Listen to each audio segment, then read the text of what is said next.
A common question that we see on online forums and at our email address, asksnakes@snakesandlattes.com, is how do you teach game X, or just how do you teach games in general? And since at Snakes and Lattes, teaching games is what we do, take a seat, class, because school is in session.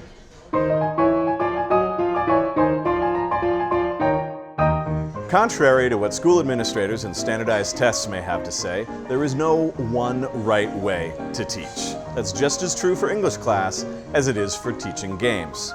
Every game guru is going to have a different style, and every player will have a different preferred method of learning.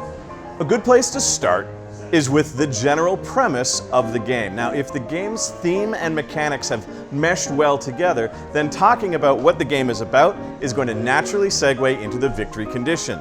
If you're playing Fury of Dracula, it is a cat and mouse game across Europe with Dracula trying to fill the continent with vampires and the vampire hunters trying to find and defeat Dracula. It's right there in the description how you win. Kill Dracula. Sometimes though, the mechanics and the theme don't really mesh together, and so just give a quick précis of the mechanics.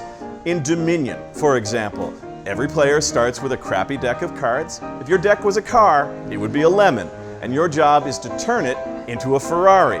You do that by getting rid of the bad cards and getting lots of good cards into your deck. At the end of the game, the player who has the most victory point cards is going to be the winner. With purely abstract games like Pentago, Kulami, or Lattes, skip the premise entirely and go straight to the victory conditions of the game. Get 5 in a row, earn more points by controlling more tiles, or get more of your pieces on the board.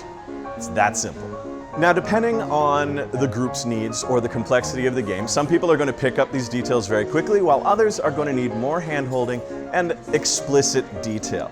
But once everyone understands what they're trying to accomplish and how they go about it on their turn, it's time to hit them with any of the oddball or exception-based rules. These are things that don't happen very often, or they're common, but they stand apart from the normal flow of gameplay. What happens when an epidemic card gets drawn in Pandemic?